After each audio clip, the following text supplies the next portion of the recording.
L'histoire commence avec Hiroi-san, la fille la plus populaire de la classe. Véritable muse du lycée, elle faisait tourner toutes les têtes. Et pour un garçon en particulier, ce fut le coup de foudre immédiat. Ses sentiments étaient si forts qu'il ne pouvait plus les contenir. Avant même de s'en rendre compte, il avait déjà agi. Le cœur battant à tout rompre, il déposa une lettre d'amour dans le casier de Hiroi-san. C'était le seul moyen qu'il avait trouvé pour enfin lui avouer ce qu'il ressentait. Mais sa tentative romantique fut écrasée net. Dès le lendemain, la réponse tomba. Un rejet pur et simple. Et ce n'est même pas Hiroi elle-même qui lui annonça la nouvelle. C'est son ami, le regard grave, qui l'appela à part en brandissant la lettre. Elle lui expliqua que Hiroi était très mal à l'aise avec ce genre de situation. Brisé, le garçon resta seul dans la salle de classe, désormais vide. Il tenta de se convaincre qu'il s'y attendait depuis le début. Après tout, Hiroi était l'idole du lycée, admiré de tous.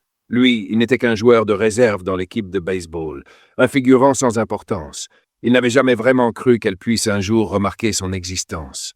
Et pourtant, même avec tout ça en tête, le rejet lui fit atrocement mal. C'est à ce moment-là qu'il la vit. Elle passait dehors avec ses amis, insouciante. Son visage à lui se tordit de douleur, et un seul nom résonna dans sa tête, Hiroi-san. Soudain, son ami, Ichizono, fit irruption de nouveau dans la salle. Elle frappa violemment du plat de la main sur son bureau. Elle exigea de savoir pourquoi il n'abandonnait pas, alors qu'il avait déjà été rejeté. Elle le traita de pathétique et lui ordonna d'arrêter de regarder son ami avec ses yeux larmoyants. Le garçon, Sanaki, ne put que bredouiller qu'il comprenait en l'appelant par son prénom Ichizono. Voulant fuir cette situation humiliante, Sanaki rassembla ses affaires. Il promit de ne plus jamais déranger Hiroi-san. Ichizono, elle, resta silencieuse, l'observant quitter la classe à toute vitesse. Mais contre toute attente, elle le rappela. Elle lui dit d'attendre. Puis elle le critiqua sèchement, envoyer une lettre d'amour. C'était bien trop fragile, trop timide. Si Sanaki voulait vraiment séduire une fille, il aurait dû agir avec plus de courage, comme un homme. Sanaki, choqué, répliqua qu'agir de la sorte l'aurait probablement conduit directement en garde à vue. Il tenta de se défendre, expliquant combien il avait mis de soin et d'efforts dans la rédaction de cette lettre. Mais Ichizono balaya son discours d'un revers. Hiroi ne l'avait même pas lu. Elle lui expliqua qu'il avait été rejeté sans la moindre considération, et que s'il voulait tourner la page, il valait mieux l'accepter. Puis, sans prévenir, elle se lança dans une avalanche de critiques. Son apparence, sa coupe de cheveux, ses vêtements, sa taille, rien n'échappa à son regard tranchant. Elle se plaignit de ses histoires répétitives, de ses mauvaises notes, de son bureau toujours en désordre. Même sa manière de parler trop fort avec ses amis, son attitude maladroite avec les filles, ou la façon dont il tenait ses baguettes furent pointées du doigt. La liste était interminable. Sanaki resta pétrifié, cloué sur place sous ce déluge de reproches. Puis, tout à coup, Ichizono s'arrêta, comme si elle s'était perdue elle-même dans ses paroles. Elle sembla hésitante, tenta de se rappeler ce dont il parlait au début, puis avec un sourire, conclut que c'était tout à fait normal qu'il ait été rejeté. Il n'avait donc pas à s'en faire. Sanaki, à bout, craqua. Il explosa dans un cri de détresse, se tourna vers elle, les yeux pleins de larmes, et lui demanda pourquoi elle avait été aussi dure. Ichizono, interloqué, répondit qu'elle essayait simplement de le réconforter. Elle ajouta même sa colère à la liste de ses défauts, tout en avouant qu'elle s'en était mêlée uniquement parce qu'elle se sentait responsable. Sanaki essaya de se calmer. Il accepta qu'il n'y avait plus rien à faire pour cette lettre qui n'avait même pas été lue. Mais, avec la voix tremblante, il révéla ce qui le blessait vraiment. Hiroi n'aurait pas dû envoyer quelqu'un d'autre. Si elle comptait le rejeter, elle aurait au moins pu le faire elle-même. Ichizono, agacé par ses larmes, eut alors comme un éclair d'inspiration. Elle le fixa et, avec une détermination soudaine, déclara qu'il devait surpasser Hiroi, la faire regretter son choix. Elle pointa un doigt accusateur vers lui, criant qu'il fallait qu'elle se dise un jour « J'aurais dû accepter cette lettre d'amour ». Sanaki, perdu, lui demanda comment il était censé faire une chose pareille. C'est alors qu'Ichizono lui proposa une idée. Puisqu'il faisait partie de l'équipe de baseball, il devait s'investir à fond.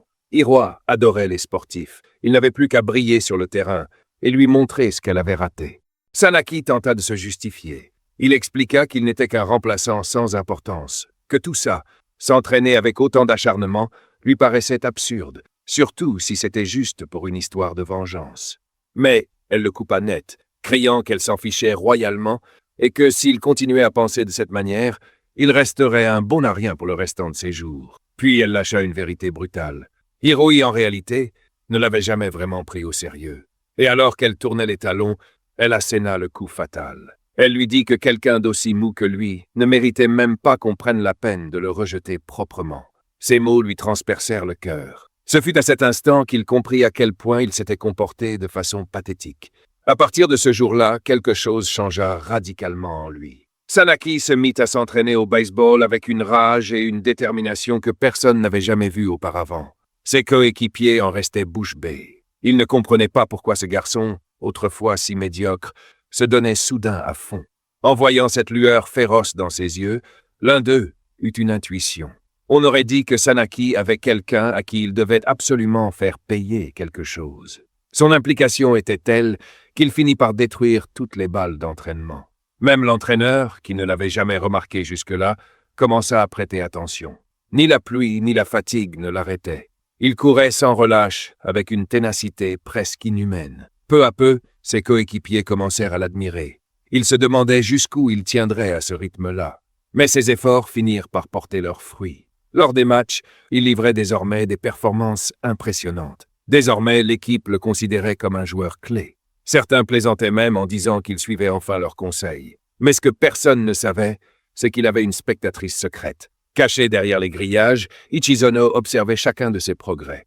Puis vint le grand jour, celui du match décisif. Sanaki prit place sur le terrain, concentré, prêt à tout donner. Et quand la balle arriva, il frappa avec une précision parfaite, un silence suspendu, puis une explosion de cris dans les tribunes. La foule était en délire. Parmi les spectateurs, Hiroa elle-même se leva euphorique, éblouie par son coup. Juste à côté d'elle, Ichizono, figée, le regarda avec stupeur. Elle n'arrivait pas à croire ce qu'elle voyait.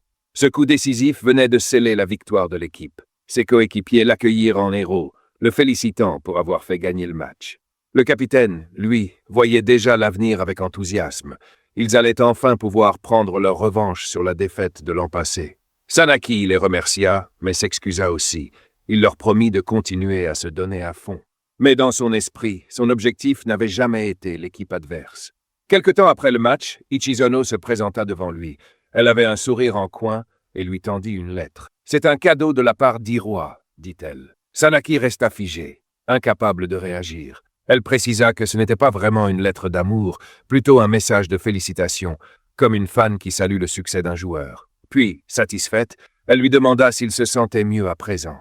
Après tout, il avait atteint son but, se venger d'une manière spectaculaire. Elle ajouta qu'il pouvait désormais choisir qui il voulait. Elle proposa même, moqueuse, d'aller rejeter Hiroa à sa place. Sanaki, gêné, tenta d'expliquer que la célébrité n'avait rien à voir avec sa motivation. Mais Ichizono éclata de rire, comme si elle avait toujours su. Elle lui dit qu'il ne pouvait pas la duper. Elle connaissait la vérité depuis le début. Ce qu'il voulait vraiment, c'était se venger d'Hiroi. En voyant son visage rougir, Ichizono se retourna pour partir. Elle lui conseilla d'attendre quelques jours avant de prendre une grande décision.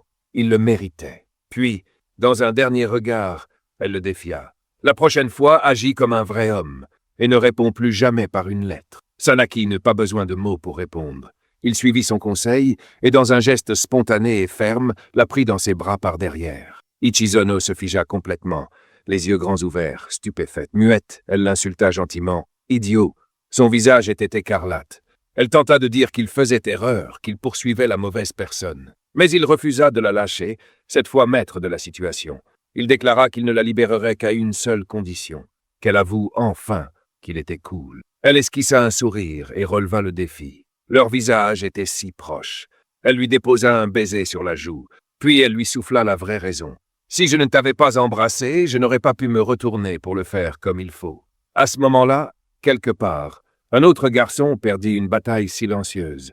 Ichizono lui lança une dernière pique avec un air triomphant. « Un vrai homme, dit-elle, ne laisse jamais une fille l'embrasser en premier. »